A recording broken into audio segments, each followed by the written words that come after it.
الرجيم أعوذ بالله من الشيطان الرجيم بسم الله الرحمن الرحيم الحمد لله رب العالمين والصلاة والسلام على رسول الرحمة نبي الهدى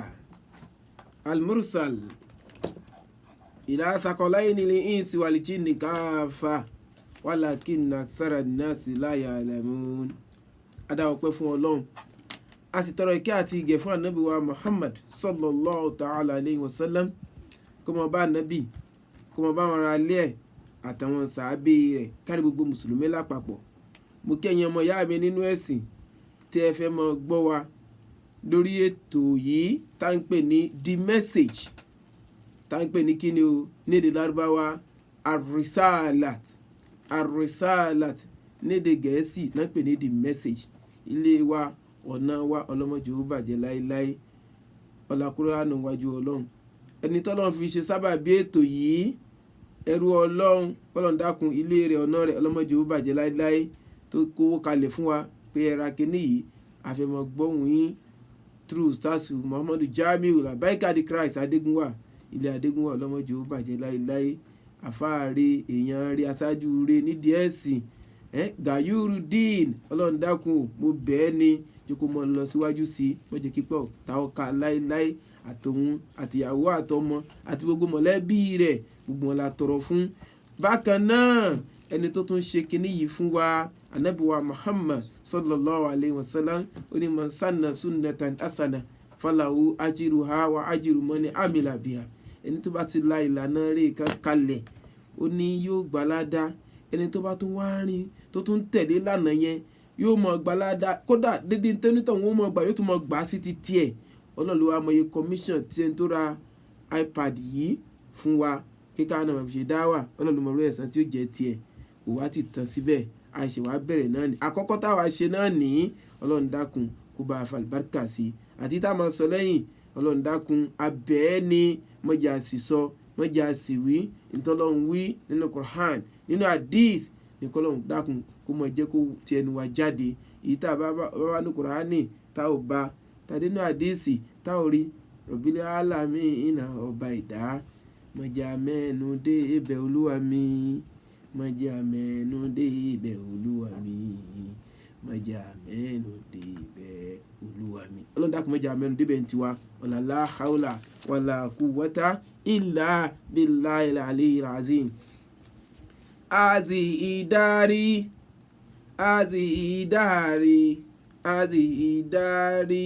daru risala manba'u ilmi daru risala munkidhu jalin daru risala mani halu sofin daru risala mishi azu akili dáàrò rìsáàlà. Ojúpọ̀nà wa yìí náà ń pè ní The Message ní èdè lárúbáwá dáàrò rìsáàlà. Ẹ dákun ọ̀kọ́ tó yẹ kóró ń bẹ̀ ọlọ́mọdé kalimọ̀ sọ ọ̀làkúrò níwájú Ọlọ́run. Náà èyí tí a fẹ́ yẹ̀ wò tí yóò jẹ́ àkọ́kọ́ jẹ́ ewé wa lórí platform wa yìí táwa náà fi ń tẹ̀lé àwọn Ustaz wa Muhammadu Jamiu, àwa náà fi ń ṣe bíi tiwọn kọ́lọ́n jẹ́ ká lè mọ̀ sí bẹ́ẹ̀. Ọlọ́mọdé ò dúró láéláé, má jẹ́ kí tiwọn náà ó bàjẹ́ láéláé, títí wa yìí náà ọlọ́mọdé ó bàjẹ́ láéláé. Jẹ́ kó mọ lọ sí kó mọ àṣẹ láwa nìkan ká tún mọ pọ̀ sí nídìí tọ́lọ́run tànábì wa Muhammad kọ́lọ́n kó ṣe bẹ́ẹ̀ fún wa. La hawla wala quwwata illa billahil aliyyil azim. Nígbà tá a mọ̀ pé platform wa yìí kò sí nǹkan tó wà fún tójú fún Islam lọ, tàbádẹ̀ rí nǹkan kan tó ń da àkùn lọ́wọ́, bàbá sì rí nǹkan tó fẹ́ bàjẹ́ ẹja tètè gbá kiri mọ́. Báwo láti ṣe tí kìíní yóò fi ní bàjẹ́? Ẹ wá wo nǹkan tó wá ń lọ lénìí lórí social media. Ṣó dà bẹ́ẹ̀? Ṣó yẹ bẹ́ẹ̀? Ìbéèrè ni o. Ṣó dà bẹ́ẹ̀? Ṣó yẹ bẹ́ẹ̀? Ìbéèrè ni láàrin mùsùlùmí síra wọn. Mùsùlùmí ọmọlẹ́yìn Ànábì wa Muhammad sallallahu alayhi wa sallam. Ṣó dà bẹ́ẹ̀? Ṣó yẹ bẹ́ẹ̀? Ẹ̀yin èèyàn ẹ bẹ̀rù Ọlọ́run, ẹ̀yin èèyàn ọmọ Ádámọ̀ ẹ sì bẹ̀rù Ọlọ́run. Ẹ̀yin àríjẹ nídìí ìbàjẹ́ kó lè bàjẹ́ kẹlẹ̀ rí ti yín ṣe ń bẹ̀. Ẹ bẹ̀rù Ọlọ́run, ẹ bẹ̀rù Ọlọ́run. Wọ́n ní alábòsí alówó, alábòsí abímọ, alábòsí arálẹ̀, alábòsí akọ́lé, àmọ́ àti ìbọ̀tán alábòsí kò ní dára. Ẹ wo ẹ̀yin èèyàn bẹ́ẹ̀ tí wọ́n á da gbogbo nǹkan láàmú. Ẹ sọ pé èṣù tako sí, èṣù tako sí, kẹ́yìn lè jà kémi lè wòran, èṣù tako sí. Ẹ̀yin èèyàn ọmọ ànábì Ádámọ̀, ìtẹ̀ǹsẹ̀ yìí ò dáa, ìtẹ̀ǹsẹ̀ yìí ò dáa. Ẹ wọ̀n ẹni Ọlọ́run méjì, wàláì tàláì àwọn èèyàn rẹ̀ méjì tí gbogbo wa ń wò kọ́ sínú ayé, pàtàkì jùlọ nílẹ̀ káàró òjíire. Ẹni àkọ́kọ́ Muhammadu Jamiu Labaika the Christ Adégúnwà. Ẹni kejì Sheikh Al-Mukarram Imran Eleha Abdulmajid. Ẹni rẹ̀ náà méjèèjì. Ẹ̀yin èèyàn ẹ sì ń dà wọ́n láàmú. Ẹ̀yin èèyàn yìí tẹ̀ ń ṣe yìí ò dáa. Ẹ fi bẹ̀rù Ọlọ́run ṣe ń gbó tẹ̀ ń ṣe. Àtiwọ́ tọjọ́ mẹ́ẹ̀yìn kíní, àtiwọ́ tọjọ́ mẹ́ẹ̀yìn kejì, ẹ sì ro àtibọ̀tán. Ẹ sì ro ohun tí Islam ó padà dì lẹ́yìn ìgbà tá a bá fa gbogbo ẹ̀ tán. Tá a bá ní bí ó bá dàrú kó dàrú, bí ó bá bàjẹ́ kó bàjẹ́. Ẹ bẹ̀rù àlìkìyámà. Eléyìí ò dáa. Ẹ wá ń tapo sí i. Àtiwọ́ tọ́ pé rẹ̀ ẹ láàfáà. Ìwọ náà wá ń ṣe wáàsí túláàsì báyìí kó mọ dàrú ǹso.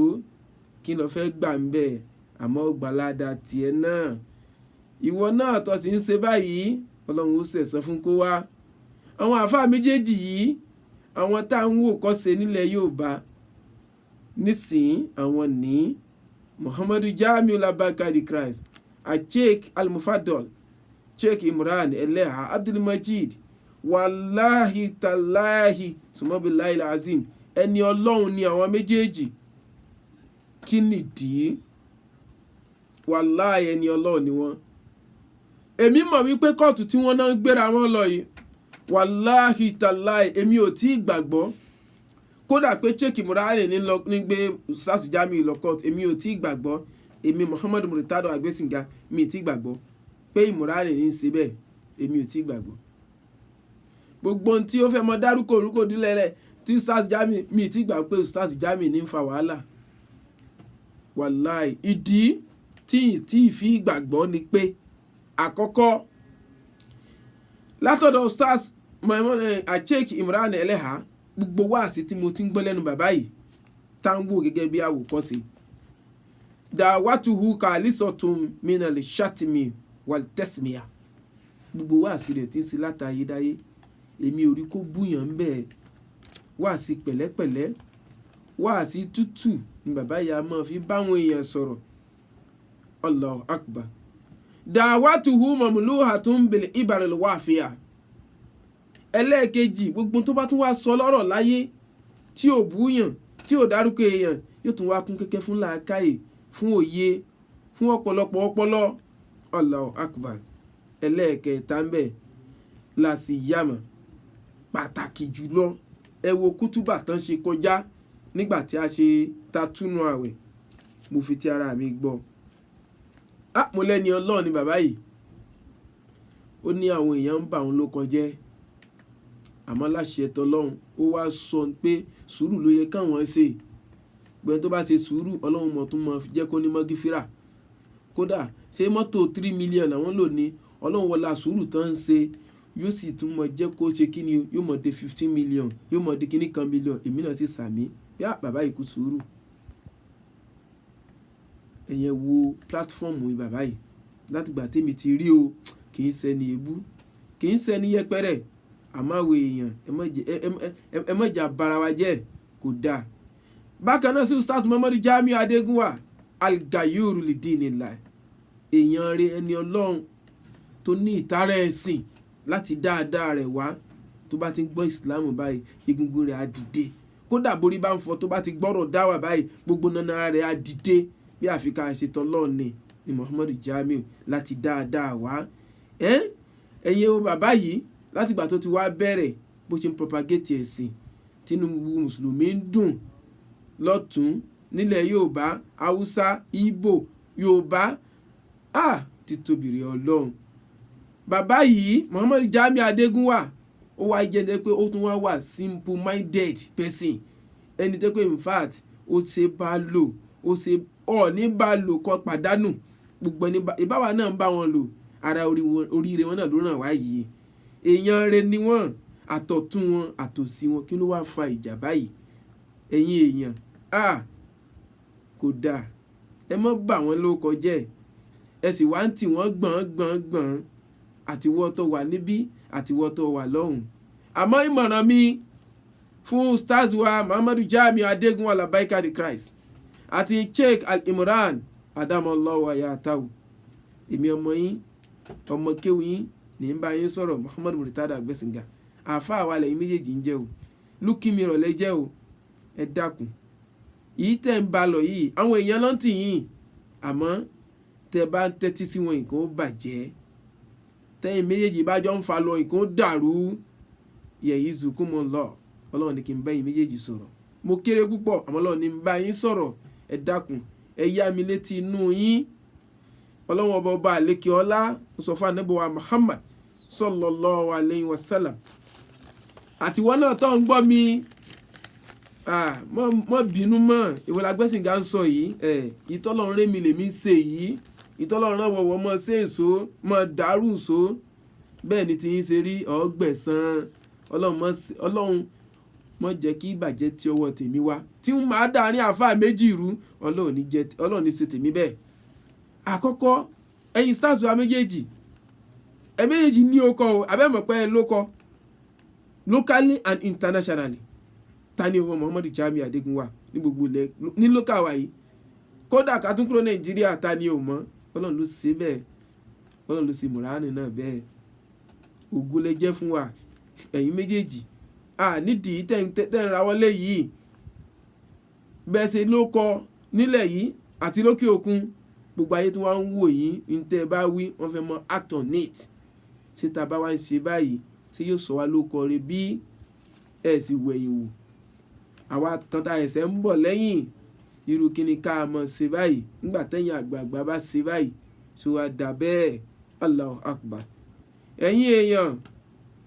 ṣé tí a bá ní kí a máa tẹ̀síwájú ní ìtẹ́ ń dàrú tẹnìkan mọ̀ nìṣó, ẹ wà lẹ́yìn wọn yìí,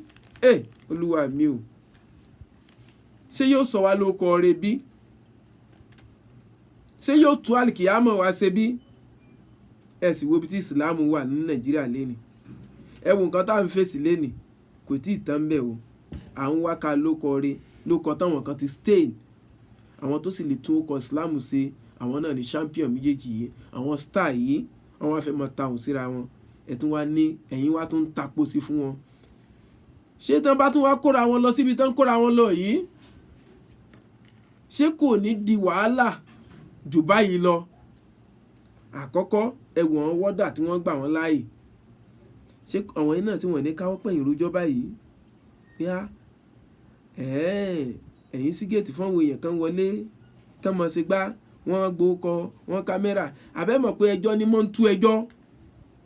wọ́n fẹ́ tú kinní kan désàlẹ̀ kòkò ni yóò tún mọ dàrú sí ni. Kírísítẹ́nì ń lọbẹ̀ o, ayé ò gbọ́hùn wọn, ẹni tí èsè kírísítẹ́nì ń lọbẹ̀ o, ayé ò gbọ́. Ó wá sì jẹ́ pé àwa mùsùlùmí àtúnwádébì kan tó fẹ́ fọ́ gbogbo ẹ̀ lójú, tó bá tọ̀rọ̀ bá ti àádà bẹ́ẹ̀, ṣé kóòtù ló yẹ ká gbà lọ? Ṣé ìgbà kóòtù lọ, ṣé yóò dákẹ́ kí a mọ́ búra mọ́ lórí Facebook bí? Ṣé yóò tún gbogbo kinní yìí ṣe bí? Àbíjọ mọ̀ tún tẹ̀síwájú lẹ́yìn kóòtù? Ẹ kíyèsí nù, àtúnṣe tá a ṣe sórí ọ̀rọ̀ yìí ni ẹ jẹ́ a wà. Èmi bí ọmọ yín o, àtúnṣe ni ẹ jẹ́ a wà o. In tí ó dá kinní yìí dúró, nítorí pé tá bá là nígbà kó wá yín ńlá ní group o, Ustaz Jamiu ní group, Imran Eleha ní group, ẹ wo social media, ẹ wo bó ṣe ń lọ lọ́tún, bó ṣe ń lọ lọ́sì. Ṣé ìwà lọ kóòtù yẹn ni ó dáwọ́ kinní yìí dúró ni, àbí ká jókòó round the table ká ṣàtúnṣe? Èèyàn kan yìí sì dé kó lọ ilé ẹjọ́ kó dé kó tún wá di pé àjọmọ̀ sí mọ́ ìjọmọ̀. Ẹ wo Boko Haram, ẹ wo bí tó ti bẹ̀rẹ̀. nígbà tí wọ́n mú Muhammadu Yusuf wọ́n náà mú wọ́n ti lọ ní ẹjọ́ gbọ̀ngbọ̀ngbọ̀n nígbà ó yá wọ́n tọwọ́ gbá kan wọ́n náà pa so Boko Haram tán ó tún wá pẹ̀ka sí Ọlọ́run ní jẹ́ kí ti wá rí bẹ́ẹ̀ mo bẹ̀ yín ni àtọ̀tún àtòsì ẹ dákun ẹ̀yin lèmi fẹ́ bá sọ̀rọ̀ náà àwọn tí wọ́n ń tepo sí wọn lóko kò sẹ́ni kankan tó mọ àwọn àfáà tán ń sọ kínní kan kò sẹ́ni tó lóko bíi tẹ̀yin méjèèjì yìí wọ́n fẹ́ tara yín dìde ni ẹ má jẹ́ tara yín dìde ẹ dákun èmi ń bẹ̀ yín ni a nídìí ẹ wàláhì tàláì a nídìí gbogbo kínní yìí ẹ wá wo gbìyànjú táwọn èèyàn ti ṣe mo wá ń bèrè àmì léèrè nígbà tọ́rọ̀ bá rí báyìí bí odindi Daaru Naim ṣe tó tọ́rọ̀ báyìí bá tẹ̀ wá ṣẹlẹ̀ ká mọ̀ wá rí èèyàn kan bí èèyàn rẹ̀ tí ó dìde bí ẹnjìníà Lukman àbí Hasan àbí Lukman tí wọ́n ló dìde láti wá ṣe àtúnṣe taari ni èèyàn rẹ̀ bàbá yẹn wàláhì èèyàn rẹ̀ ni béèyàn rẹ̀ ṣe ń ṣe nu ni ṣé kò wá sẹ́lòmíì mọ́ ní gbogbo Daaru Naim ṣe tó yẹn táwọn àgbàlagbà pọ̀ ń bẹ́ẹ̀ pé ẹ̀wọ́ ẹ̀jẹ̀ àdìde tí súnà sọ lélẹ́yìí tó jẹ́ pé àwa jọ foríkorí pé kóòtù ni ajé a lọ ẹ̀ sì rẹ̀ wò ẹnì kan mẹ́rin nìkan kan bẹ́ẹ̀ tó ju Ìmúránì lọ àmọ̀mọ̀ yẹn Daaru Naim tó ju Ìmúránì lọ ẹ̀ sì tún kọ bàbá yìí ṣe ẹ má jẹ́ ó bàjẹ́ ẹ má jẹ́ ó dàrú bọ́tù ẹ̀ jẹ́ wípé nínú àkọọ́lẹ̀ a gbọ́ wípé nígbà tí ọ̀rọ̀ yìí ń lọ tí wọ́n ń wá káwọn kọ̀nẹ́tì ara wọn tán ríra wọn alihamudulilayi wọ́n sì ti juwọ́lẹ̀ pé ńgbà tí ọ̀rọ̀ ti rí pé tó wàláhì tàláhì ìgbà owó kankan táwọn sì ti juwọ́lẹ̀ pé tó níta ń fẹ́ kó ṣẹlẹ̀ náà ló ṣẹlẹ̀ yìí káwa pera wa jókòó pé òkè ó dà o ẹja jọ ṣàtúnṣe báyìí kájọ ṣàtúnṣe báyìí gbogbo àwọn bàbá tó dìde yẹn Sàlàkọ́ bàbá Sàlàkọ́ barista Sàlàkọ́ tán lóun náà dìde àwọn èèyàn ní bàbá yìí ṣé kò sí irú àwọn bàbá yìí mọ́ ni tó fi di pé kóòtù láwa fi hẹ́ndì ẹ̀ ẹ mọ̀ pé mi ẹ̀ bá dé kóòtù mi ò tún mọ jẹ jáde ní ọ̀rọ̀ kóòtù àwa ti experience irú ẹ̀ rí ni ibi tá a fọkàn sí ibẹ̀ ni mi ò tún mọ tibẹ̀ jáde yóò mọ wá fẹ̀ fún lọ ayé máa wò wá pé ọ̀rí wọn wàláhì tàláhì ọ̀rọ̀ yìí wá ń ṣẹlẹ̀ báyìí Christian ló wá bá mi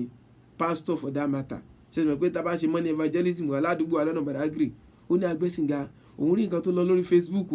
ó ní ṣé n tá à ń ṣe is it Islamic kódà mi mọ̀ tí mo fẹ́ sọ pé ṣó tọ́ súnà tó bá tẹ̀ wá rí báyìí láàrin wa ṣé a lè ṣàtúnṣe sí ó ní ní kíni ó ní Saheed Òṣùpá ó ní àìmọye àwọn politician àìmọye ó ní tá a bá tẹ̀ wá ní pé báyìí báyìí ni ó ní ṣó tọ́ súnà mo wá ń dá ẹni tọ̀hún lómìnira mo ní tí súnà Ànábì wa Muhammad gbé wa lélẹ̀ yìí mo ní àwọn àfáà yìí ò ní interest àti lọ kóòtù mo ní àwọn kan ló ń tì wọ́n àwọn tán ló kọ táyé ò mọ̀ ní ń tì wọ́n àtàwọn àfáà kọ̀ọ̀kan náà tán náà sọ pé wọ́n ṣe wá sí ní ń tì wọ́n ibi wá ń bẹ àwọn àfáà yìí Ànábì wa Muhammad ni ẹ̀wù kọ́ ṣe Ọlọ́run sọ fún Ànábì wa Muhammad ó ní bàdà auzubillahi minash shaitani rajim bismillahir rahmanir rahim walaqad kana lakum fi rasulillahi uswatun hasana liman kana yarjullaha wal yawmal akhir wa dhakara Allaha kathira. ẹ̀yin èèyàn Sheikh Imran Eleha àti Ustaz Muhammadu Jami Adegunwa Labaikadi Christ Ànábì wa Muhammad ni ẹ tẹ̀lé níta Ànábì mú wá ẹjẹ́ àjọ wò ó ọmọ kí ni mo jẹ́ sí lóòótọ́ ẹ ti gba gbogbo kínní yìí ẹ ti mọ̀ àmọ́ mo fi ń pè yín ṣàkíyèsí ni yìí ṣe wá sí fún yín o mo ń pè yín ṣàkíyèsí ni ọlọ́ni lára ànábì ni ẹ tẹ̀lé gbogbo olùkọ́ báyìí tó bá ṣẹlẹ̀ eléyìí ò ní ṣàkọ́kọ́ irú ẹ̀ ti ń ṣẹlẹ̀ rí dáadáa ànábì ni ẹ tẹ̀lé tẹ́ bá ti tẹ̀lé lálẹ́ ànábì níwọ̀tọ̀ jẹ́ àfẹ́ẹ̀sìn ibẹ̀ làwọn ti mẹ́rin tiwa àìṣe àwọn aráàta tí ìṣẹ̀lẹ̀sìn Islam tí wọ́n ṣe bó ṣe wù wọ́n ọlọ́wà ní fi rasulillahi lára ànábì uswatun àríkọ́ṣe eré fi rasulillahi lára tí wọ́n ti jẹ́ òjíṣẹ́ Ọlọ́run uswatun hasan àwọn àríkọ́ṣe eré ara wọn ló wà tí irú nǹkan báyìí bá ṣẹlẹ̀ irú àríkọ́ṣe wo náà ní ká ṣe eléyìí kọ́ là kọ́kọ́ ká parí orúkọ èèyàn lágbájá ó jalè ó lágbájá ó ṣe sìná ó lágbájá ó kò ṣe gbá ó kò sáwó irú ẹ̀ ti ṣẹlẹ̀ kánẹ́bí wa Muhammad tó dé ètò wo ló ṣẹlẹ̀ nígbà tá nẹ́bí dé ó tún ṣẹlẹ̀ nígbà tó nẹ́bí tó lọ tún ṣẹlẹ̀ ìgbésẹ̀ wo ní Islam ní a gbé ẹ mọ bá mi bọ̀ ìkan náà rú ẹ̀ ṣẹlẹ̀ níjọ́ kan ẹni Ọlọ́run kan tó ń pè ní kíni o Jarir ẹrú sí Ọlọ́run kan tó ń pè ní kíni o Jarir àdìsí yìí Abu Huraira ló gbà wá fún wa ó ní wàkánà Jarir haza rojulan abidan arákùnrin kan tó ń pè ní Jarir ó jẹ́ olùsìn Ọlọ́run abidan ọkùnrin kan tí ń sin Ọlọ́run tààrà fatakaza sọ máàdàn débi wípé ó mọ́ múlé Ọlọ́run kan ní kálíwà ni ibẹ̀ ni mo so gbogbo àárọ̀ rẹ̀ ọ̀sán rẹ̀ ìbádà ni gbogbo ayé sì ti mọ̀ pẹ̀lú ẹ̀ ilé Ọlọ́run ni mo ń sùn sí ní jí sí ìbádà ni láàárọ̀ lọ́sàn-án lálẹ́ òlé Ọlọ́run ni fa àtàtì òmùwò ya ọmọ ìyá rẹ̀ wá bá ń jọ kan níbi tí ń sin lọ́wọ́ wàhùwà ìsọ̀lẹ̀ ó sì ń sin lọ́wọ́ lọ́wọ́ ń ṣe bádà lọ́wọ́ ń kírun lọ́wọ́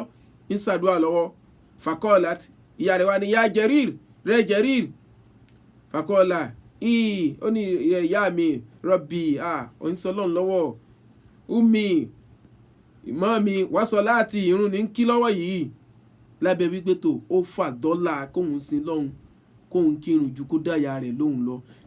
níbi tí ọ̀rọ̀ ẹ̀sìn múmú láyà rẹ̀ dé níbi tí ọ̀rọ̀ Ọlọ́run ó ti wọ gbogbo oríkèéríkèé ara rẹ̀ dé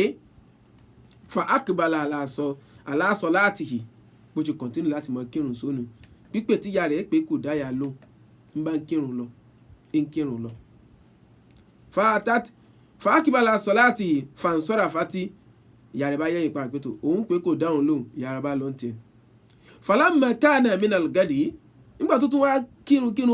ó kí títí díjọ́ kejì kò kúrò ń bẹ̀ ìyá rẹ̀ tún wá bá níjọ́ kejì àtàtí wọ́wọ́ ìsọ̀lẹ̀ ó tún ba lẹ́ni tí ń ṣe kí ni o tí ń kírun lọ́wọ́ náà ní faqalati ya Jarir ìyá rẹ̀ tún pèlè kan sí pé ìra Jariru ọmọ mi Jariru faqala rabbi hummi wa salati ìrẹ̀ ìyá mi mò ń dáhùn ilé fìrúnlẹ̀ mi ń kírun lọ́wọ́ Ọlọ́run bá ní sìn lọ́wọ́ fa akbala ala salati kò tún dáyà rẹ̀ lóhùn ìsàn kírun lọ náà ni Allahu akbar ẹni Ọlọ́run àjẹrí ibi tí ọ̀rọ̀ ìbádà wọlé mi dé falamma kana minal gadi ìyá rẹ̀ tún lọ ó tún di ọ̀nà dáadé ìyá rẹ̀ tún padà wá àtàtìrù wàhùwà ìsọ̀lẹ̀ ó tún ba lẹ́ni tí ń ṣe kíni tí ń ṣe ìbádà lọ́wọ́ Allahu akbar faqalati ó tún wá sọ báyìí fún pé ya Jariru faqala rabbi ummi wa salati ó tún tẹ̀síwájú pé wọ ìyá mi ń kírun lọ́wọ́ irun yìí ń lè fílẹ̀ díẹ̀ ṣe tọ́lọ́ náà ó tún tẹ̀síwájú títí dé pé ìyá rẹ̀ wá bínú faqalati ìyá rẹ̀ wá sọ pé Allahumma la tumituhu hatta yanzura ila waji musimati Ọlọ́run má pa ọmọ yìí o má ti pa báyìí irun tó wá gbé lójú yìí ju sàṣìṣe débi pé yóò wojú àwọn ọmọkọ́mọ àwọn aláṣẹ́wó tí ó mọ wojú wọn jẹ́ irun yẹn kó bàjẹ́ mọ́ lọ́wọ́ ìyá rẹ̀ sáà bínú ó ṣépè bẹ́ẹ̀ Allahu Akbar títí débi wípé fatazakara banu Israel jarihan wa ibadatahu títí pé gbogbo ọmọ Israeli wọ́n wá di pé wọ́n sá ọ̀rọ̀ rẹ̀ ti wá káàkiri gbogbo ayé Jarir ẹni Ọlọ́run ni ó mọ̀ ń kírun látijọ́ ikú ó kódà débi wípé kò ráyè ti ya rẹ̀ náà mọ́ ẹ̀sìn ti wọlé mi kankankan ọ̀rọ̀ rẹ̀ wá di pé wá lọ lọ́tún lọ lọ́sì láàrin gbogbo ọmọ Bani Israel títí débi pé ọ̀rọ̀ yẹn wakanati imra'atun bagiyyun tatamathalu bi husniha títí débi pé ọmọbìnrin kan tán pè ní ọmọ aláṣẹ́wó ìró rẹ̀ wá dé ti gbọmọ aláṣẹ́wó pé ẹnìkan jẹ́ tó jẹ́ Jariru èmi láyé lágbára tọlọ́run màá dẹ̀ ṣó rẹ̀ màá ṣe kí ni o màá ṣó rẹ̀ mo mọ̀ kan tí màá ṣe fún ẹ̀rí nǹkan bẹ́ẹ̀ ó wá ní òun máa ṣó Jarir ní ọmọ aláṣẹ́wó yìí ọmọ aláṣẹ́ ìwà múranjọ kan pẹ̀lú wọ̀kúwọ rẹ̀ bó ṣe wọ̀wọ̀kúwọ ni ó wá dìde ó wá lọ ṣó ààrẹ ó lọ ṣó jàmọ́ọ̀lù rẹ̀ sí iwájú Jùrẹ́jù. ó wá ní fàkọ́ọ̀láti ọmọbìnrin wá sọ pé ń ṣe ìtùn tẹ́yìn èèyàn bá fẹ́ èmi o ẹ fẹ́ o ẹ̀kọ́ o láàfitìnà náà wò máa dàgbésí ayé Jẹ̀rírù rú máa fìtínà rẹ̀ pẹ̀lú ẹwà mi aláṣẹ́wó mà ní mi ọ̀rà fatan ara dọ́tí làwú ó wá gba ọ̀dọ̀ Jẹ̀rírù lọ ó gbọ́dọ̀ Jẹ̀rírù lọ pé kóun fi ìdí ọyàn nkankan gbogbo ẹwà rẹ̀ kó fi hàn Jẹ̀rírù àmọ́ gbà tó dọ̀dọ̀ Jẹ̀rírù ìyẹn ń ṣe bàdà lọ́wọ́ fàlámúyẹ̀lì tẹ̀fítì ilé ha ìyẹn kódà yìí ó ti ẹ̀gbójú sókè bẹ̀rẹ̀ ní pé yóò wo ibi tí ọmọ aláṣẹ wà lọ́dọ̀ rẹ̀ ó wá wò títí bá aṣọ sáf ó ní màá dẹ̀ wá bí màá ṣe kó báyìí fa àtàtì rọ ìyá ń ó bá tún dijọ́ kan ọmọbìnrin bá tún wá bẹ́ẹ̀ nígbà tí ó wá bẹ́ẹ̀ ó rí ẹnìkan tí Jẹ̀rírù tó wà tí Jẹ̀rírù jọ ń gbé bẹ́ẹ̀ yẹn tó wà nítòsí ibẹ̀ yẹn tó ń gbélé Jẹ̀rírù yẹn ẹnìyẹn jẹ́ adaranjẹ̀ ó wá lè bá adaranjẹ̀ ọmọbìnrin aláṣẹ́wó yìí ó wá lè bá ọmọbìnrin adaranjẹ̀ rọ́ọ̀yì hankana yáwí ìlàsọ̀ ọmọàtì tí ń gbé ibi tí Jẹ̀rírù ti ń ṣe ìbáadà fa amúkànà ti hùmí nọ́fíìsì ha ó wá gba ọmọkùnrin náà láàyè kí wọ́n jọ ṣàṣepọ̀ fáwọn àkọ́ àbíyá ìyẹn bá ṣe kí ni ó wá bá ṣàṣepọ̀ ó bá fún lóyún ọmọbìnrin aláṣẹ́wó yìí bá lóyún fàámọ̀ látìgbà tó lóyún o wà lámọ̀ wà ládàá títí tó fi wá ṣe kí ni ó wá bímọ aláṣẹ́wó bímọ fún adaranjẹ̀ kọ́ọ̀lá tí àwọn èèyàn bí léèrè pé alágbájá oyún tó ní ta ló fún ọ lóyún ta ló lọ́mọ tó bí kọ́ọ̀lá tí ó bá sọ pé iná wú mi ń Jẹ̀rírù tẹ́ni sí lọ́mọ ló wá fún mi lóyún mọ́ ibi tí mo wà yìí Jẹ̀rírù tí wọ́n ní ń bá ń ba Jẹ̀rírù ló kọjá pé òun ló fóun ní oyún ẹwẹ́ ni Ọlọ́run tí ń sọ Ọlọ́run tí ó yà sọ́mọbìnrin yìí wọ́n sì purọ́ mọ́ Jẹ̀rírù ẹni Ọlọ́run pọ̀ purọ́ mọ́ tó fún alágbèrè lóyún tó fi bí ọmọ fa àtàóhù gbogbo yẹn bá gbogbo aráàlú fastanza lúhù náà bá jálù in fact ebú yóò dáa lórí social media lórí street ní àdúgbò náà bá bú Jẹ̀rírù orí kìíní kan ìgbà kan títí débi pé wà á dààmú sọmọ àtàwù ilé ìjọsìn rẹ̀ tó jẹ́ mọ́sálásí rẹ̀ tó ti ṣe bàdà ni wọ́n sì wó gbogbo ẹ̀ wọ́n fó gbogbo ẹ̀ pátápátá wọ́n wó ẹ̀wọ̀n tó ń ṣe fún wọ́n bu from A to Z gbogbo ìlú wọ́n wó ilé ìjọsìn rẹ̀ lẹ́yìn ìgbà náà kan wọ̀já àlú yẹ̀dìrìbù náà wò wọ́n bá gbé síta náà wọ́n lu kísà sí la lúlù yóò dáa náà wá lù ìgbà tí wọ́n lu jẹ́ ó wá rí gbogbo tó ń ṣe fóun pé wọ́n ń bú òun wọ́n wó ilé ìjọsìn òun lúlù lọ́tún lúlù lọ́sì nígbà téèyàn pààyàn béèyàn jalè fàkọ́ọ̀là mẹ́ṣáánúkùn Jẹ̀rírù wá sọ pé ẹ dákun kí lẹ̀ṣẹ̀ mi kí ni mo ṣe fún yín kí ló dé tẹ́ fi ń ṣe báyìí fún mi kọ́ọ̀lù wọ́n wá sọ pé ó mọ́tò ṣe ni zaneta wọ́tọ̀ ọmọ pọ́n ṣe ṣìnà ni ṣìnà lóyún tí wọ́n ṣe yìí wò ó tí rí nǹkan kan bí a sì bàgé yìí ọ̀sẹ̀ ṣìnà pẹ̀lú aláṣẹ́wó yìí òun náà sì dúró tó ń tọmọ lọ́wọ́ pé òun ló fóun lóyún ó dúró tì ní Allahu Akbar Jẹ̀rírù ní èmi lèmi fún wọn lóyún èmi ó dáa kò ṣe méní méjì àwọn ẹni Ọlọ́run ẹ wo bọ́n ṣe ń ṣe Allahu Akbar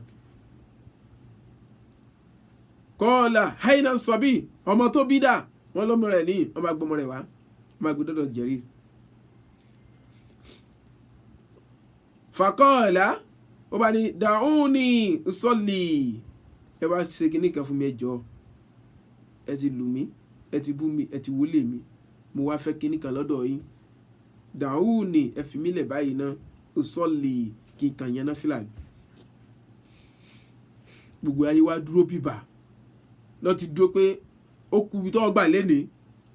ọmọ náà sì dúró tó ń tọ ọmọ lọ́wọ́ aláṣẹwó tó ń tọ ọmọ lọ́wọ́ ó dáa gbogbo ayé wá dúró bíbà nígbà táwọn wá dúró bíbà ó ní ẹ ṣe sùúrù náà òsọ́ọ̀lì ẹ jẹ́ yan náfìlà péré náà má ti yan náfìlà tán ẹ mọ ohun tí ó ṣẹlẹ̀ ó bá yan náfìlà lóòótọ́ òsọ́ọ̀lì falamọ̀ ń sọ̀rọ̀ fá tó yan náfìlà tán ló bá padà ló bá yẹ̀yìn lọ àtàsọ̀ bí ìyà ó bá lè bá ọmọ òpóǹlò yìí ó wá lè bá Allahu Akbar. bó ṣe lọ́dọ̀ ọmọ òpóǹlò yìí fátọ̀ anahu fi bọ́tínìhì jẹ̀rí bá mú ìka rẹ̀ báyìí nígbà tó yan náfìlà tán ó bá fi lé ọmọ níbi òdodo ó fi gún bí òdodo báyìí wàkọ́ọ̀lá jẹ̀rí bá sọ pé ya gulam mo kiri ọmọ òkókó ọmọ òpóǹlò yìí mo pè ọ́ man abuka kò yá sọ̀rọ̀ báyìí ta ni bàbá rẹ̀ sọ̀rọ̀ man abuka ta ló bí ọ ta ni bàbá rẹ̀. Allahu Akbar ẹ wo miracle upon miracle. Kọ́ọ̀là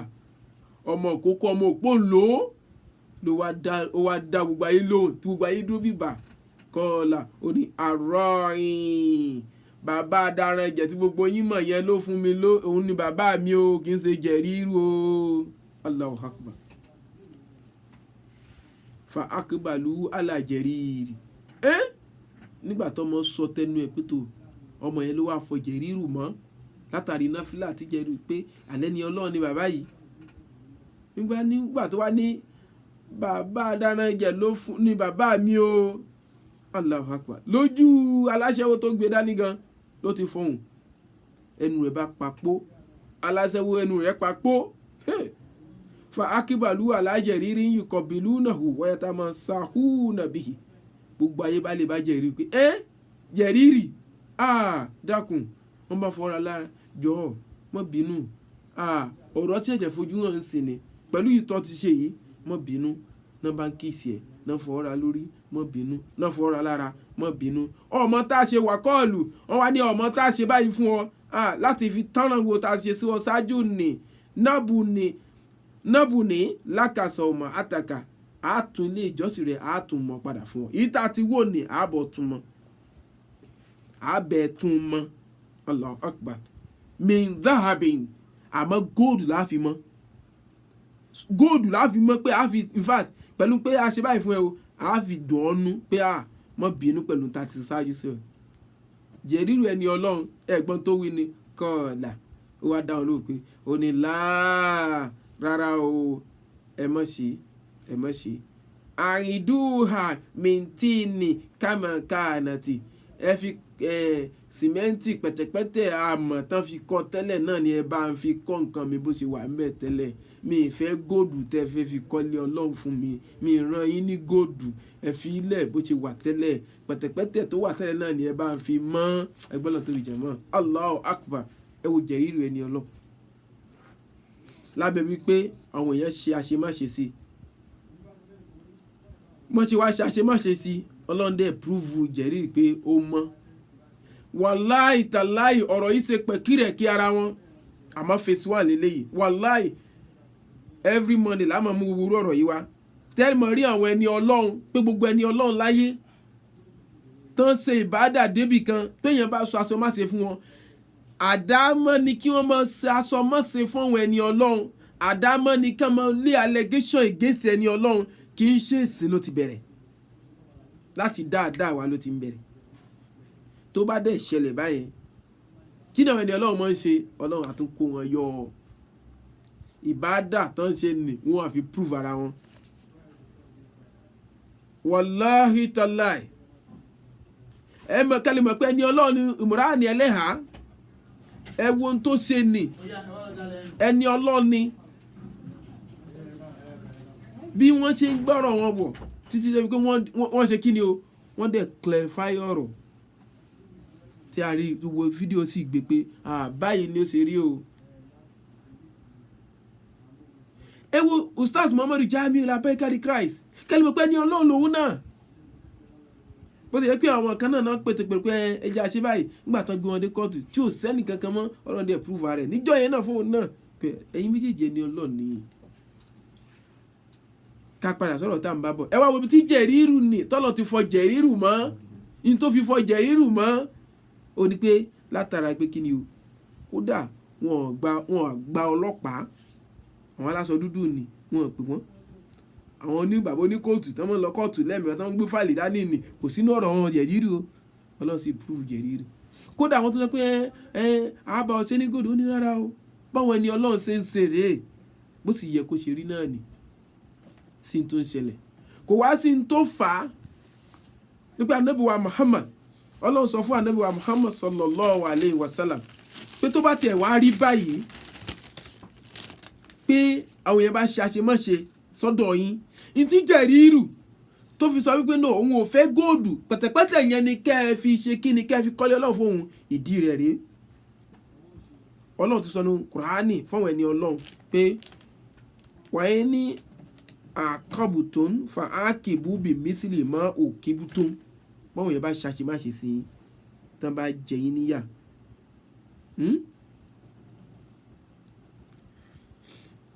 tẹ bá fẹ́ wá jẹ wọ́n níyà padà ẹ fẹ́ retaliate àbí ẹ fẹ́ revenge ẹ ṣe ní mísìlì mọ́ òkìbùtún ní dédé bọ́n ṣe ṣe sí yín yẹn ní kẹ́yìn náà ṣe sí wọn padà títóbi wọ ọlọ́run ẹ̀wọ̀n tọ́lọ̀ ń sọ nínú àyà àbòmí eléyìí tí mò ń wí yìí pé tó o bá fẹ́ gbẹ̀san téèyàn bá ṣe àṣemáṣe sí ọ o ò gbọ́dọ̀ gba ẹ̀san ju dédé nǹkan tó ṣe fún ọ lọ ilé ọlọ́run rẹ̀ tán wò ní ọ ní àwọn fẹ́ fi góòdù ṣe ó ní ẹ má fi góòdù ṣe pẹ̀tẹ̀pẹ̀tẹ̀ tó wà bẹ́ẹ̀ náà ni ẹ bá fi ṣe mi ìwá góòdù ayé gbogbo ayé pariwo pé àṣẹ ni ọlọ́run ní Jẹ̀rírù tán bá fi góòdù kọ́lé ọlọ́run fún kí nìyẹn fẹ́ jẹ́ ṣe yóò àṣọ ẹni ọlọ́run kan ní ọlọ́run tó wà bẹ́ẹ̀ ni àbí pé ó lè tún dà lámọ̀rí ẹ̀rọ ìyẹn ó ti tako tí Kùránì sọ pé no ṣé góòdù lọ fi kọ́lé rẹ tẹ́lẹ̀ ni ṣe bí a mọ̀ ni ọtí wá ní kán bẹ́ẹ̀ fi góòdù gbà padà á jẹ́ pé ọtí gba nǹkan tó ju ta mọ̀ lọ́wọ́ wọn nù ọ̀wọ́ náà ọtí sẹ̀sọ́ lọ́hùn ní tí Kùránì gbé wá fún wa lónìí ẹ wo ní àyàbò mi ó ní àlẹ́ àínú bèlẹ́ àíní àsínú bìsínì àlẹ́ àǹfù bèlẹ́ àǹfì ẹ wo bọ́lá ṣe gbé ọ̀rọ̀ rẹ̀ tán bá gbé pé ojú rẹ̀ ní èyí kan wá ó gbọ́n níṣẹ́ lójú ọwọ́ ni ìwọ́n gbẹ̀san tèmi padà gbá ní òǹdí ìwọ̀n ojú rẹ̀ tó gbà ní mọ́ gbájú bá ń lọ mọ́ bá gbáyàn létí mọ́ ṣe gbọ́ létí ìwọ náà ra gba bẹ́ẹ̀ níwọ̀nba mọ́ gbájú bá ń lọ tó bá gbọ́ sókè àyè báyìí tó fẹ́ gbáyàn létí kó wá gbáyàn létí jù bá ń lọ Ọlọ́run ní ọ jẹ́yà pẹ̀lú ntọ́sí nítorí pé ọ ti kọjá òdiwọ̀n ẹ wo bí Ìsìlámù ṣe gbé nǹkan kalẹ̀ fún wa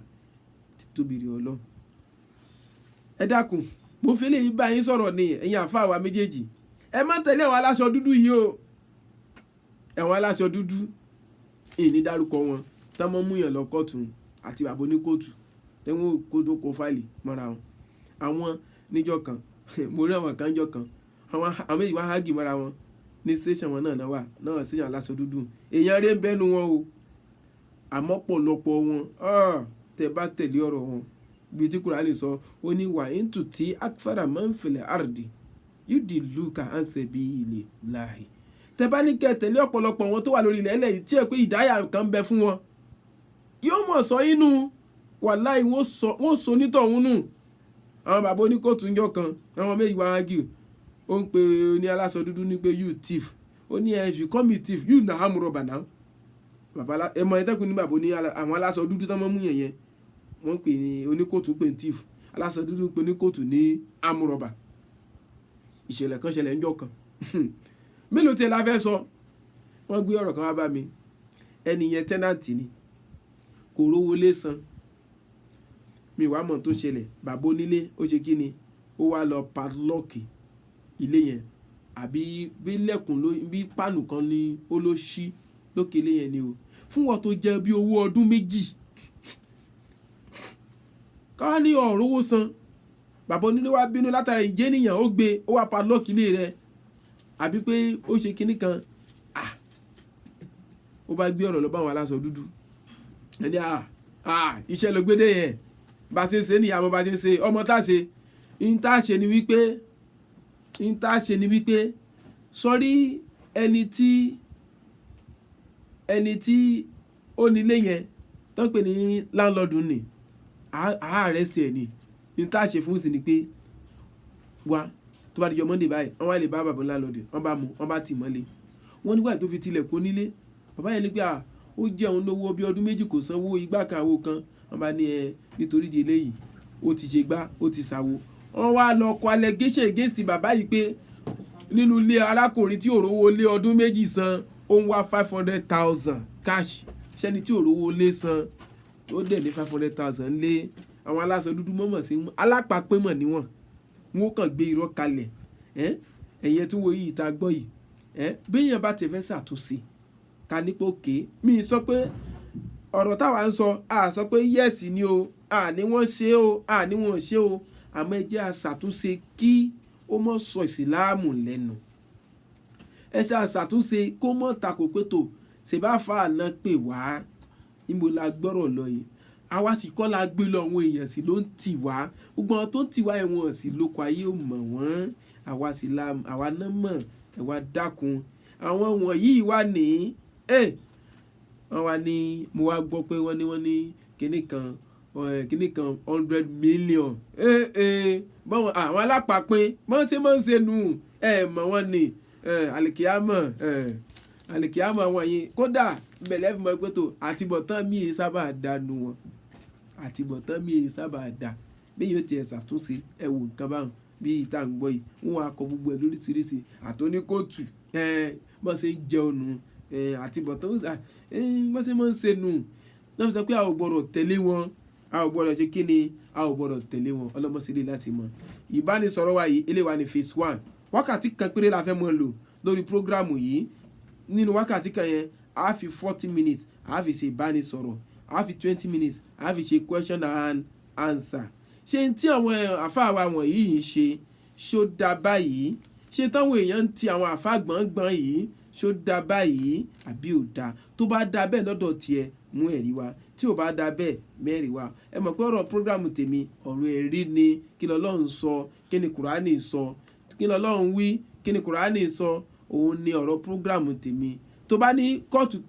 tó ń gbà lọ́lẹ̀ òun lè rí tiẹ̀ tí wọ́n náà champion rẹ̀ mẹ́rin rẹ̀ wá ẹ̀rí tèmi mo mú wá yìí ọlọ́run sọ báyìí ẹ̀wò tí jẹ̀rìírù ṣe ẹ̀wò tọ́lọ̀ ní ta bá ti ẹgbẹ̀san kò gbọ́dọ̀ ju báyìí lọ bá pé kò bá rí bẹ́ẹ̀ lọ́dọ̀ tiẹ̀ ìwọ náà mẹ́rin wá àmọ́ sí ojú òpó báyìí fún gbogbo ẹni tó bá fẹ́ pè wọlé àkọ́kọ́ wà ní ọlọ́mọṣẹ́lẹ̀ láti mọ̀ fún wa ọ̀làkúrá níwọ̀jú ọlọ́run fún àwọn táwọn gbọ́ra +234 80 26 54 12 87 ìkànnì yẹn ó wà lójú screen fún ọ̀tọ́ bá pè wọlé ọlọ́mọṣẹ́lẹ̀ láti mọ̀ fẹ́ni kankan wa fóònù kejì +234 81 46 14 52 48 bismillahirrahmanirrahim ẹni tí ó 42 òun ló wà lórí screen yẹn fẹ́ni tí ó bá pè wọlé ẹ̀yin èèyàn tẹ́ ń gbọ́ wa à ń retí ó pè é sìn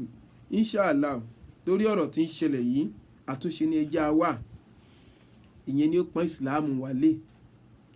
ìyẹn ni ó ṣe kí ni ó pọ́n ìsìláàmù wálé àtúnṣe ní ẹja wà àtúnṣe lèmi wà fún kò sẹ́ni tẹ́mi ò lè lọ bá tán méjì bá yọ̀ǹda Ustaz Jami ó wà lọ́nà Ìjẹ̀ṣà lọ́hùn èmi wà ń Badagry Sheikh Imran Eleha wọ́n wà ní ọ̀nà kìíní ń bẹ̀rùn ọ̀nà Kọ̀tún kò sẹ́ni tẹ́mi ò lè lọ bá náà méjèèjì pé ẹ wà ẹ̀yin àfà báwo la ṣe ṣàtúnṣe Ọlọ́run lè fà wá ṣe kán gbọ́dọ̀ sí wa lẹ́nu nígbà táwọn àgbààgbà wa ń kọ́ táàrí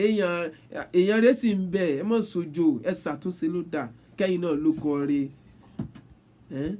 ìyẹn ní. Wa alaikum salam wa rahmatullahi wa barakatuh.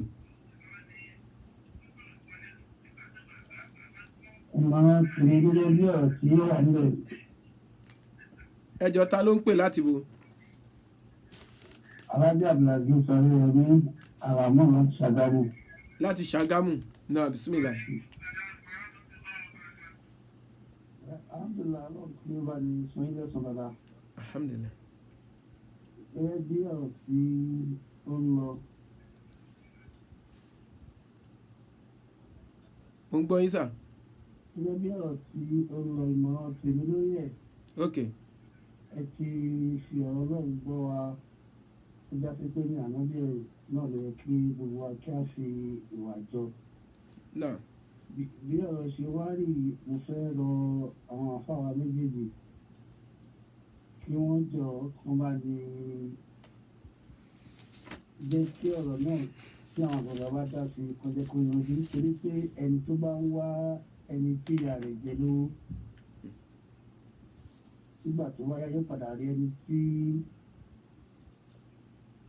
ètò ẹgbẹ́ àwọn tí ó jẹ ìyá rẹ̀ lówó tó bá yá yóò padà rí ẹni tí ìyá rẹ̀ jẹ lówó. So ìtàbá ní ká máa kẹ́wọ́ bọ ọ̀rọ̀ yìí, ọ̀rọ̀ oríṣiríṣi yóò máa jáde Allahu Akbar. tó já sí pé yóò padà kọjá bí ọ̀tún àti òsì ṣe rò. Allahu Akbar. So mo fẹ́ fi avenue bẹ àwọn ustaz wa méjèèjì kí wọ́n torí tọ́lọ́run kí àwọn àgbààgbà ẹ̀sìn tó wà lù yìí kọ́ bá lè pè wọ́n papọ̀,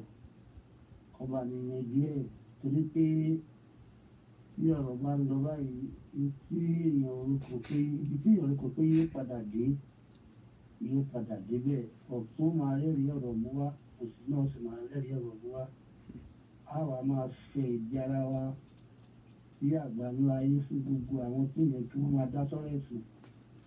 So ìyẹn jẹ́ contribution tí lọ́rọ̀ tí ó wà lẹ́yìn. Alhamdulillah. Tó ẹ ṣe àdúpẹ́ bàbá wa dáadáa yóò ní bàjẹ́ o, àdúpẹ́ o, ọlọ́run dákun yóò jẹ́ kí wọ́n gbọ́ ohun tá à ń sọ yìí náà yóò dé etí ìgbọ́ wọn láṣẹ tọ́lọ́run. Nítorí pé àtúnṣe ni ká máa wá gẹ́gẹ́ bí n ta gbé dání. Iṣẹ́ pọ̀ tá a fẹ́ ṣe nínú Islam ju wípé a máa fi pépà wọ́n ní pépà ó tà kíní ẹnìkan ní pélé bá sọ tẹ má tiẹ̀ wúrí kíní gbà mí kódà Christian pastor ní bá mi sọ̀rọ̀ níbi evangelism tí mò ń ṣe tí mo ní dialogue pẹ̀lú wọn ló ní pé is this how Islam is? Ó wá ń fi oríṣiríṣi àwọn àkàwé mo wá ní fọ ọlọ ojúdẹ mi mọ tí mo fẹ́ wí mọ́ ń bẹ̀ pé wọ Ọlọ́run ẹ̀yin àgbààgbà wa nídìí Islam kò mọ̀ ní bàjẹ́ lórí wa kò mọ̀ ní bàjẹ́ lórí wa tẹ bá wà níbẹ̀ túgbẹ̀ kan bá ń dàrú iṣẹ́ náà bàbá aláṣọ dúdú yẹn àtàwọn oníkóòtù báwọn ibi táwọn ti ń jẹun nìyẹn ẹ mọ́ gbà wọ́n láàyè Ọlọ́run ní dàlámọ́rí Islam rú o ẹ ṣe o dáàdì wa ẹ dákun ta ló tún ní ìpè náà. láti kún lórí ọ̀rọ̀ yẹn. Yes sir. Ó yẹ ká ní bọ́dì kan tí ọ̀rọ̀ ẹ̀sìn bá máa gbé ọ̀rọ̀ ẹ̀sìn lọ lórílẹ̀-èdè Nàìjíríà yìí. Bẹ́ẹ̀ni. Àwọn múrík. Ok. Lákin Akíntọ́lá. So mi ò mọ wọ́n ṣègbìyànjú lórí ibi tí ìyapa ti fẹ́ bá Islam. But lórí ọ̀rọ̀ àwọn à ń fa àǹfààní náà rẹ̀ ẹ̀sìn báyìí ni mo gbìyànjú wọn lórí ẹ̀. Kódà ní láṣẹ tọlọ́run bóyá èmi gangan fúnra mi ní àṣepọ̀ pẹ̀lú àwọn àfàyà mọ́ màá wá miss irú Dr. Lákin Akíntọ́lá màá wá wọn kàn lágbára tọlọ́run èmi náà ṣe bẹ̀rẹ̀ program yìí ni màá wá wọn kàn kán jọ nítorí Ọlọ́run kán wá bá a fojú wò ó kán bá a ṣàtúnṣe ọ̀rọ̀ yìí ọ̀nà tá lè because èmi mọ kinní kan irú bàbá Sàlàkọ́ yẹn màá tuntun nọ́mbà èmi náà trace wọn lọ èmi ò mẹ́ni kankan wọn because tán bá ní báyìí ni lóòótọ́ wọn ní bàbá ti ṣègbìyànjú àmọ́ àwọn kan náà jẹ́ kí bàbá rí Sheikh Imran ẹni Ọlọ́run sì rí Sheikh Imran ẹ̀yin èèyàn tẹ́ ẹ̀ jẹ́ kí wọ́n ṣàtúnṣe mọ̀ ló kọ́ bẹ́ẹ̀ ni kò mọ̀ yìí èyí tẹ́ ń ṣe yìí wọ́n ní ikú ṣe tóbi tó ikú ló perin ajá náà kú ṣe tóbi tó ilẹ̀ ló ọ̀sùn ikú mẹ́nìkan àfikà àwòwáre ẹ̀yin èèyàn tẹ́ ẹ̀ jẹ́ kí wọ́n ṣàtúnṣe tẹ́ ẹ̀ sáǹtì wọ́n gbọ̀ngàn ní ọ̀kẹ́ nìkan chairman èmi ò mọ chairman náà o ẹ̀rù dá o bàbá Sàlàkọ́ Barrister Sàlàkọ́ wọ́n ní wọ́n gbìyànjú títí tó wọ́n ní wọ́n jẹ́ kán ríra wọn. nínú àwọn tábọ́ wọn ní Barrister Sàlàkọ́ yìí dúró nídùú àtúnṣe mo dẹ̀ fẹ́ fi abẹ́lé yìí náà bẹ gbogbo àwa tí a jẹ́ fans gbogbo wa ẹ jẹ́ ká ronú pé ipò tá a bá dúró sí lọ́rọ̀ rẹ̀ á padà àkáǹtì níwájú Ọlọ́run àti fans Sheikh Imran Eleha àti fans Jamiu Labaika ẹ jẹ́ kí kó wá lọ́wọ́lọ́wọ́ ìkánisọ̀rọ̀ tó pọ̀ kò sí ẹni tí ó máa ń rí ní tí ò kí ń gbé ṣùgbọ́n tí a bá dúró pé kí nǹkan máa bàjẹ́ àwa náà á padà àkáǹtì fún níwájú Ọlọ́run so mo fẹ́ fi abẹ ní ìyẹ̀rọ gbogbo ìtajẹ́ fans lọ́tún àti lọ́sì ẹ jẹ́ ká lọ sinmi díẹ̀ lọ́wọ́lọ́wọ́ yìí ká má tún dákun tó wà nílẹ̀ gbogbo àwọn àgbààgbà ẹ̀sìn tí wọ́n fi dúró lórí àtúnṣe torí pé àtọ̀tún àtúnṣe iṣẹ́ Ọlọ́run ni wọ́n ń jẹ́. Alhamdulillah. So tàbá ní lọ́dọ̀ ìmọ̀ràn ẹlẹ́yà àwọn náà wọ́n ní abala tán ti wúlò fẹ́sìn ibi tí Ustaz Gani Adégún àwọn náà níbi tó ti wúlò fẹ́sìn so nípa ìdí èyí ẹ má jẹ́ ká dúró pé kó bàjẹ́ àfi kí àwọn àgbàgbà kan dìde fún ọ̀rọ̀ àtúnṣe. ẹ ṣeun bàbá Ọlọ́run kó wà pẹ̀lú wa. alhamdulillah inshallah adúpẹ́ o a tún retí ẹni tí ó tún pè wọlé nítorí àsìkò wa wákàtí kan péré la ilé máa lò àìtí ìlágbára tó ju wákàtí kan lọ gbogbo ètò tó kù kọ́lọ̀ ń dákun kó rú àwa náà ní agbára kọ́lọ̀ kó ṣe ní rọrùn ẹ ṣé àdúpẹ́ o na bismillah so lábẹ́ pé a tún retí ẹni tó tún fẹ́ pè wọlé lábẹ́ ètò yìí ṣó dá bẹ́ẹ̀ ṣó yẹ bẹ́ẹ̀ tó ju wákàtí kan lọ ṣó dá bẹ́ẹ̀ ṣó yẹ bẹ́ẹ̀ kí Ọlọ́run dákun a ní bá a pẹ́ láyé a ó dìtàn bá ò sì pẹ́ láyé a ó dìtàn ẹ̀jẹ̀ àmúra ká lè dìtàn oore bàbá pẹ́ láyé ọ̀ dìtàn wọ́tọ̀ wà ń bì kan náà tọ́ ni àìwá ẹ mọ́jọ lọ báyìí ẹ pẹ́ ọ̀tún ẹ pẹ́ òsì nítorí pé Ustaz Muhammadu Jamiu yìí tí mo fi bẹ̀rù bàbá ń pọ̀ púpọ̀ kódà ọ̀rọ̀ míì ń bẹ tí yẹ pé ẹ wo ìkan tó ṣẹlẹ̀ kọjá kò tiẹ̀ mú tọlọ́pàá kankan dání lọ́ọ̀yà kankan dání òun gẹ́gẹ́ ló ṣe wá sí pé ẹ pè wá orúkọ tá à ń bàjẹ́ lórí Facebook yìí ò dáa social media yìí ò dáa ó sì ṣe wá mo gbọ́ wá sí mi ní ẹni Ọlọ́run ni wá arákùnrin ó ní bá pé olùhùn bá ṣẹ̀ òun kò sí tó lè ná òun kíní bẹ́ẹ̀ lágbẹ́já mọ́bìnrin kódà kó ń dọ̀bálẹ̀ gbalaja kódà fẹ́ni tí ò tó láti àdámọ́ rẹ̀ nínú tọ́lọ́n fi pọ́n bàbá yìí rẹ̀ ó mọ́ mú rẹ̀ wálẹ̀ tó all level Ọlọ́run ló sì wọ́n bẹ́ẹ̀ ó sì tún sọnú ọ̀rọ̀ rẹ̀ ó ti ṣe bẹ́ẹ̀ fọ́nrán kan rí yà sẹ́yìn àbó mi tí mo sọ ó dá mọ́ bínú ẹ bá parí ẹ̀ wọ́n sì tún parí ẹ̀ lọ sáà ní sì tún lọ lórí eléyìí náà pé ká bá a parí ẹ̀ kódà kéèyàn tún ṣe lecture lórí ẹ̀ pé ọ̀rọ̀ yìí ò rí bẹ́ẹ̀ báyìí ni èèyàn tí mo mọ̀ ni wàláì mo mọ̀ tún mo mọ̀ sí náà tí yẹn bá so nítorí ìdílé yìí Sheikh Imran èèyàn ńlá sì ni wọ́n láti dá èèyàn because tẹ bá ti ń gbọ́ wá sí èèyàn kò yẹ kẹyẹ tí wọ́n ṣe kíní kan pé bàbá yìí èèyàn tá à ń wò kọ́ ṣe ni wá sí wọn èmi á mọ́ gbọ́ wá sí wọn ọ̀pọ̀lọpọ̀ èèyàn kódà mo tún nínú àwọn jàmọ́ wọn tán wà ní sáìdì ọ̀dọ̀ mi ń bẹ̀ yẹn a sì mọ́ ń sọ̀rọ̀ tó dá ń pa wọ́n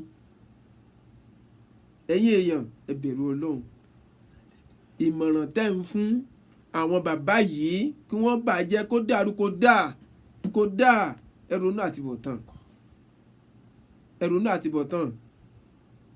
ẹrùnú àtibọ̀tán wa alaikum salaam wa rahmatullahi wa barakatuh yes baba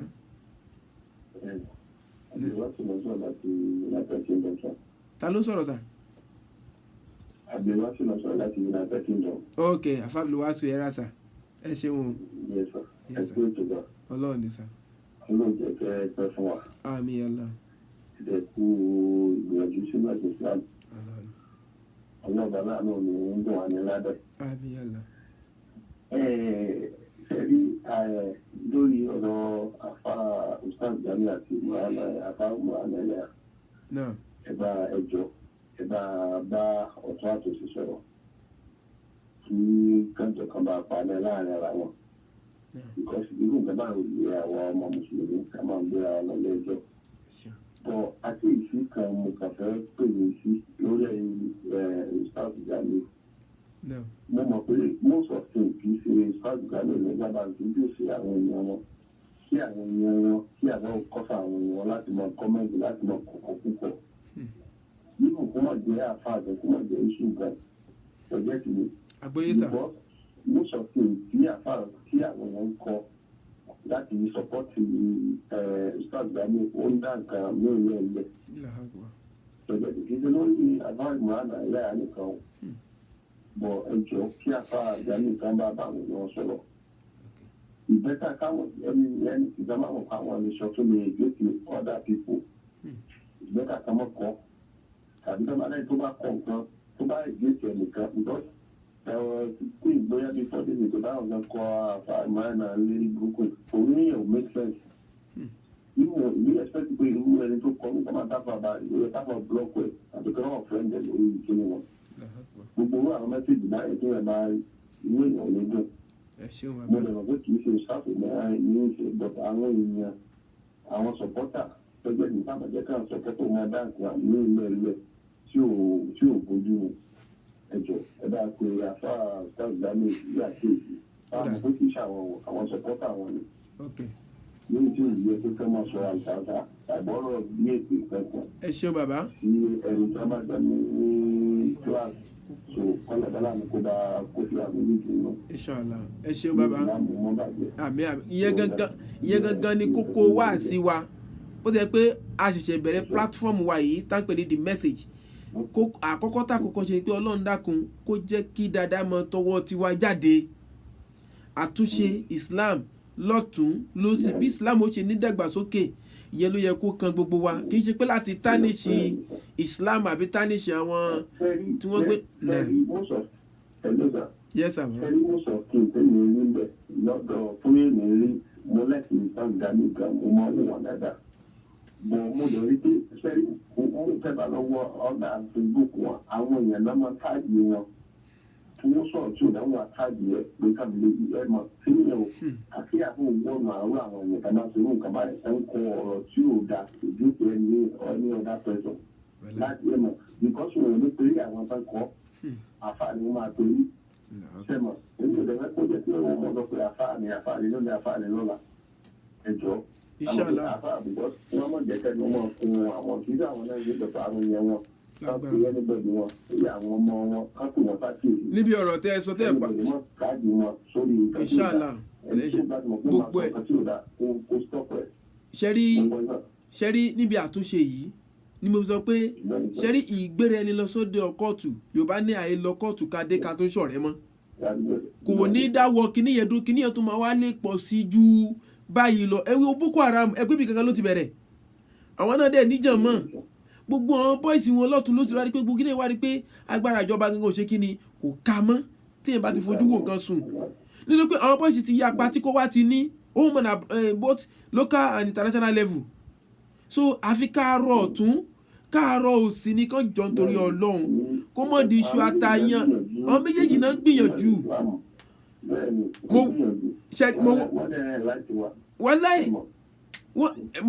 tá bá ní difference of opinion kódà kò yẹ kó mú èpè kankan dání tí mo fi gbà fún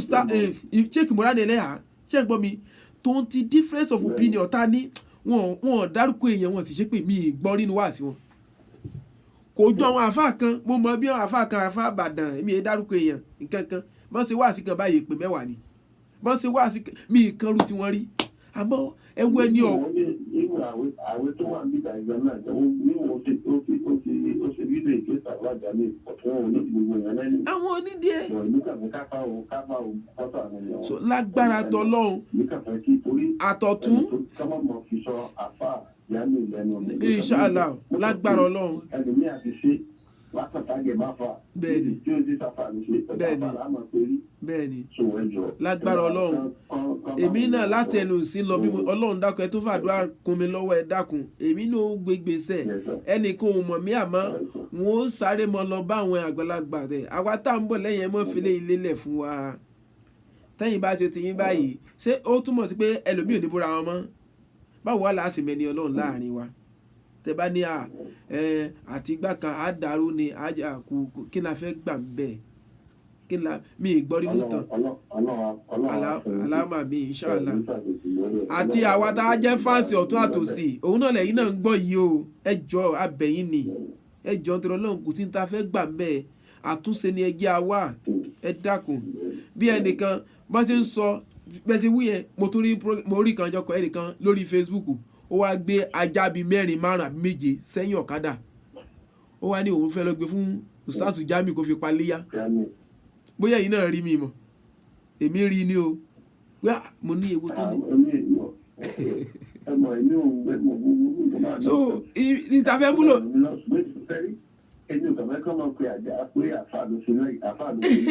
náà ìbú ẹ̀wọ̀ ìsọ̀rọ̀ ajá yẹn wọn sọ pé bóyá ẹnìkan ló sọ. wọn kódà wọn ibi tẹ́rọ Ọlọ́run ti bà mí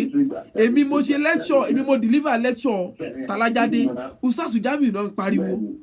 àtòrí Facebook igbá kan àwo kan tó bá sọ ọgbà ustaz ìwọ Ọlọ́run níbo la wá lọ yìí. tó because èmi ní wọn kàn wọ́n most of comment ní àfa onímọ̀ nípa ẹ̀ ọ̀tọ́ bá ti sáàjì wọn oríṣiríṣi ẹ̀ ó máa bọ́ sórí wọ́n anybody ẹ̀ máa rí. 1 hour àti kódà àti ẹ ṣe bàbá wa àti lò ju 1 hour lọ àdẹ lágbára a ṣẹ̀ṣẹ̀ bẹ̀rẹ̀ platform wa yìí 1 hour sì ti lọ. aláwọ̀ àmì kó kún wa lọ́wọ́ gbogbo necessary thing téèyàn máa ń ṣe kọ́lọ́n dákun kó ṣe nírọ̀rùn fún wa ẹni tó bá tó ń ràn wá òkè ẹ ṣe adúpẹ́ sà ṣé ẹni tó bá tó fẹ́ pẹ́. wọ́n ti ṣe pé wọ́n ní àwọn kan ṣètò wọn láwọn kan bá lọ sí àdínlé yẹn lọ́wọ́. ẹni kílẹ̀ rí. ṣíṣù ni ọlọ́wọ́ tá a fẹ́ lọ sí àdínlé yẹn lọ́wọ́ pé nǹkan tó bọ̀ sọ àmọ́ bí tó ti rí ti jẹ tó sọ. ẹfẹ Ọlọ́run san kó wá lẹ́sàn-án rí ẹ ṣe káà sáà ká mọ̀ sí dáadáa wà ń so káà sáà ṣe kí ni ká múra sí tọ́lọ́run wa wọ́n ní bọ́ọ̀ ṣe ń ṣe náà ni ọ sì máa ṣe lọ bọ́ọ̀ ṣe ń ṣe náà ni ọ sì máa ṣe lọ. ìwọ tó ń ṣe pé múra sí ìwọ tó ní kó mọ bàjẹ́ kó mọ dàrú múra sí èèyàn kan ò ṣe irú èyí kó mọ máa láàbọ̀ bọ́ọ̀ ṣe ń ṣe náà ni ẹ sì máa ṣe lọ. ẹ̀yin èèyàn wa àwa náà kọ́lọ̀ dákun kó kún alágbára ni o àìtí ìlágbára o the message platform wa yìí kọ́lọ̀ dákun ọ̀rọ̀ Ọlọ́run tí Kùránì wí táàdì sì sọ tí ó yẹ kóró tí ó sì wá láǹfààní ní kọ́lọ̀jà mọ́ lè sọ ń bẹ̀ àpadà sí aburú ó kéré tóbi kò ní bá wa kò ní bẹ́yìn náà a ṣẹ̀ṣẹ̀ wá bẹ̀rẹ̀ ní ẹ dákun gbogbo ẹni tí ó bá tún ṣe ìkúnni lọ́wọ́ ẹni tó ṣe lé fún wa Ọlọ́run dákun ẹnu gbogbo lópin ìgbà táyé bá ń jáyé tá a bá ti ń fi ọ̀rọ̀ yìí sọ kíní yìí ṣètò Ọlọ́run bá a ṣe ń gbalada òun ó sì mọ̀ gbalada òun ó sì mọ̀ gbalada láṣetọ̀ lọ́hùn Ustaz Jamiu náà yóò mọ̀ gbalada gbogbo aláníyàn rẹ̀ náà mọ̀ gbalada àtẹni tó tún wọ́n mọ̀ ó tún possible similar ẹ jí ká pè wọlé àti ìlágbára ni hello wa alaikum salaam wa rahmatullahi wa barakatuh hello mo ń gbọ́ yín. bẹ́ẹ̀ ni sà àrísàlà the message.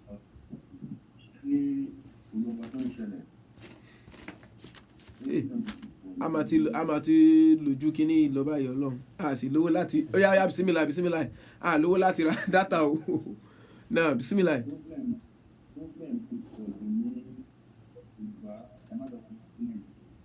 nílẹ̀ Yorùbá. bẹ́ẹ̀ ni gbogbo àwọn àfáà wa wọn ò fẹ́ràn ara wọn dínú. àwọn àfáà ò fẹ́ràn ara wọn Allahu Akbar. wọn ò fẹ́ràn ara wọn dínú. wọ́n tẹ̀sí ní kíkì fún àwa tá à ń tẹ̀lé wọn pé ká máa ṣe dáadáa ká máa ṣe fún wa. ní nǹkan tó jẹ́ ìbá tó wà láàrin ọ̀gbìn ní òun sálọ sí. àti fàwọn padà ọmọ kan ló ń ta ọkùnrin ló ń ta ní àdúgbò ta omi tó fi àlàbé náà ẹ mọ ọkọ tó mọ ẹdì nílé. ọmọ mùsùlùmí wo ló kọ ní lásán tó kọ mùsùlùmí kan lásán wọn ní kò mọ ọkọ tó ń ṣe wọn ní kò lọ kéwù wọn ò lè gbá òkú sí òkúpa ẹgbẹ́ kájọ pé ọmọ ilé ìdèyàn láti bí ẹgbẹ́ kájọ àti àfikátà kọlífà rẹ. ìyá ń jẹ mùsùlùmí gan gbogbo ọ̀rọ̀ òkìní kan owó òkè kan mo ju àwọn ọkọ tó ṣe ìlú ní gúúsù ìfẹ́ ní òsí o ìfẹ́ ti sọnù ní o ẹni gba àwọn tó ń kọlù wọ́n kọlù tó ń kọlù dáadé fún wa tó ń kọlù yẹ́dọ̀ everybody bó ṣe máa bàjẹ́ ló kájú fún wa. èèyàn kọ́kọ́ lọ bí ọ̀rọ̀ dáadé sílẹ̀ ní àwọn tó ń kọ́mẹ́ntì náà gbogbo wọn kó dàrú kó bàjẹ́ náà ń wá Allahu Akbar. èyí tó ń sọ sọ̀rọ̀ ẹ̀ka ní kò pọ̀ èèyàn tó máa ń kó ẹ̀ka ló ń sọ sọ̀rọ̀ pé wọ́n gba ọlọ́kọ́tò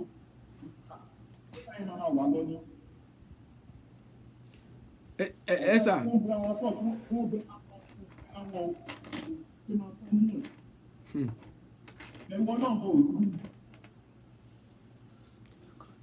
Ẹ ṣeun.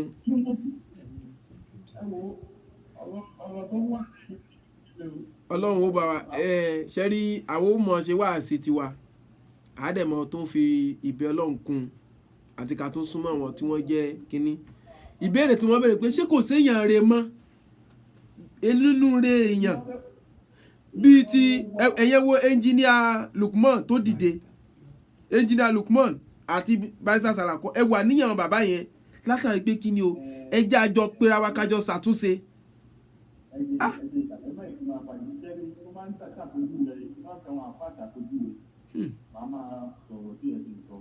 Ẹ dákun ẹ mọ sọ tí ò yẹ kẹ́ sọ. Ó dàbí ìgbà tí boyfriend àti girlfriend ní wọ́n ń tètè ra wọn. Ó sáàtì kò ní ẹkọ́ bẹ̀rù sí ọkùnrin tó ní òun fẹ́ mọ́ tó tẹ̀lé lóde lọ. Ẹjọ́ sàdáàdì wa